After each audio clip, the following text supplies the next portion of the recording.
Marvel stuff, breaking Marvel Studios Disney Plus 24 release schedule. Let's see what everything always has to say about this and check this out. What's going on, guys? Welcome to Everything Always. My name is Michael Bremen, aka All Fires. Now, if you haven't been keeping up with the headlines, there was a glimmer of hope at the end of this week that perhaps the writers and the studios were going to get a deal done. Unfortunately, we went into the weekend with no deal, but it's been said from both sides that great progress has been made, and perhaps we're on our way to the writers securing a deal, which would mean only the actors would be left. Now, obviously, these strikes have heavily impacted the release slates for almost every movie studio, and none of us have expected new schedules or slates until they can solidify them and after the strikes. However, this isn't a departure from the normal MO of Marvel Studios, who, for their projects on Disney Plus over the last 2 years, haven't really told us what's coming until about a month or two out. That's where we pick up today with the publication revealing one of the first releases for 2024. We'll talk about what it said in depth. It had a ton of details for the show on top of its suspected release date. We'll then also talk about how this sort of conflicts with the release of What If Season 2 and what we've heard about that project, and what else we can expect from 2024 with now seemingly 5 projects confirmed from Marvel Studios on Disney Plus next year. We're breaking it all down, the 2024 Marvel Studios release schedule. But first, if you could grab the subscribe button.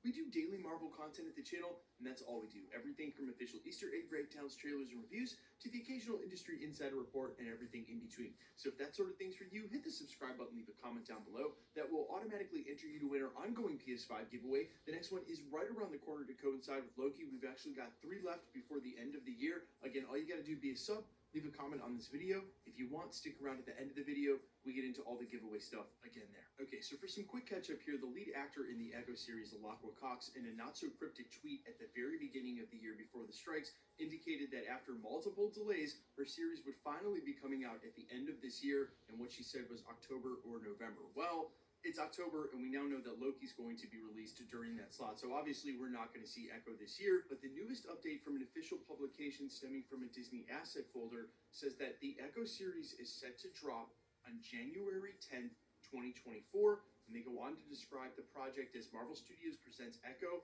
in which Maya Lopez, Alakwa Cox, struggles to reconnect with her Native American roots while balancing aspirations tied to a life of crime as a successor to the brutal legacy of Wilson Fisk, played by Vincent D'Onofrio, aka the Kingpin. In the first episode, we are introduced to Maya Lopez and her struggles, directed by Sidney Freeland. The cast includes Alakwa Cox as Maya Lopez, Vincent D'Onofrio as Kingpin, and of course, Charlie Cox as Daredevil. Now, for some extra context, as soon as this was announced, industry insider and Twitter scoopster Can We Get Some Toast went on to clarify sources close to Echo have confirmed that the MCU series will consist of 5 episodes that are approximately each an hour long. There were originally 6 episodes as reported, but they basically cut them and re-put them together to fix pacing issues and make a more solid series. I'm all for it. Also keep in mind, this will be the first Disney Plus series Marvel has confirmed to be dropped Netflix style, binge style, so that you'll be able to watch all 5 of these episodes at once. And as I've argued, that format would have much better suited some of the previous series who maybe sort of fell short during episodes in the middle of a 9 or 6 episode run. You had a whole week leading up to an episode that wasn't that great, and then a whole week after it, basically 2 weeks with the stinker dud in the middle. If they had just put some of those series out all at once, you could have looked past the bad episodes because you would have immediately gotten onto the good ones, the resolution for the series. But that's all in retrospect, and apparently Marvel Studios is learning their lesson, and that's why they're putting Echo out and all at once. Now, there are some super exciting things coming in those episodes. We've talked about them briefly at the channel. We'll have more time to talk about them before the series comes out. However, I want to say about this release date, I'm scratching my head just a little bit. One of the more recent updates we had heard from trusted industry insiders about the Disney Plus schedule is that What If would actually be set to debut sometime in December and maybe even right around Christmas. Keeping in mind that What If has a ton of episodes, that would clearly run all the way through January.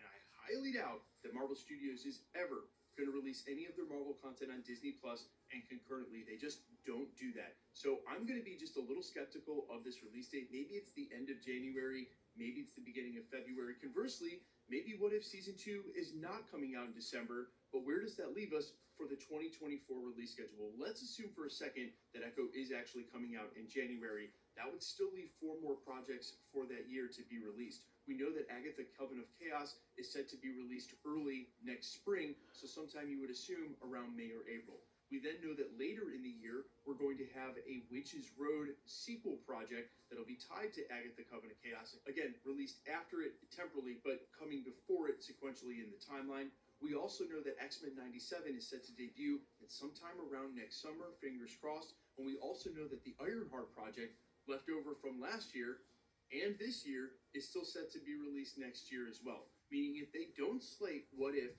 for December and hold it for next year, that will be 5 projects, which is extremely different than Marvel Studios said we were going to see things. In fact, that they were holding everything back. So what I heavily suspect here is that some of those projects are not going to make it out next year. Agatha Coven of Chaos, of course, will. Her holiday special in the Witch's Road will make it out as well. And now we know for sure Echo will. What happens with the other 3, both X-Men 97 and What If Season 2, and then Ironheart, is anybody's guess. I could easily see them sandbagging at least 2 of those, and considering some of the rumors have said they want to move Ironheart much closer to Armor Wars, where the stories would seemingly work together, maybe even to bring back one in Tony Stark, I would think that would make total sense to end up getting pushed to 2025.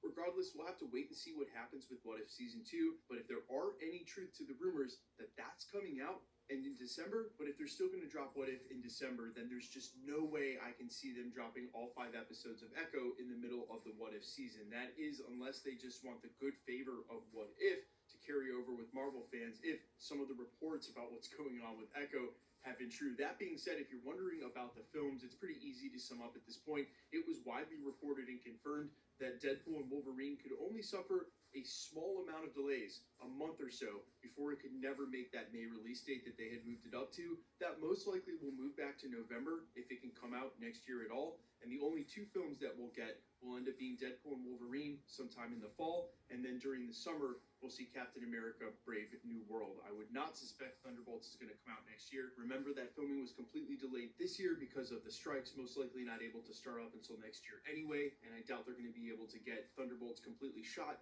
and then released before the end of the year. So only expect 2 movies and perhaps 3 TV shows. Guys, let me know all your thoughts down below. Of course, Marvel Studios will be updating us in sometime soon, but these strikes have got to end first. I'm all ears, as always, down in the comments. Quickly, let's get into the giveaway stuff before I let you go. All right, we are still giving away PlayStation 5s at the channel. In fact, we're giving away 3 over the next 3 months before the end of the year. 1 with Loki, 1 with the Marvels in November, and 1 with What If in December. If you want to be entered to win, super simple. All you got to do, hit the subscribe button, then leave a comment down below. Because it's truly random, the more videos you comment on, the better chance you have of winning. All winners will be announced at the end of videos, the same way we're doing here. The best way to keep up with the content has always been to hit the notification bell with all notifications turned on. And as always, if you like today's video, I'd appreciate it if you'd hit the like button. My name's Michael Roman. You can find me in a couple of places, Instagram and Twitter at @I'mFires. You can also find me on Spotify, YouTube, Amazon, Apple, iTunes, wherever you listen to original music under the name All Fires. And while I'd sincerely appreciate you checking my music out, thanks for checking this channel out. Stick around. We'll be posting again real soon. Please subscribe, like this video. Have a great night, and see you guys. Bye.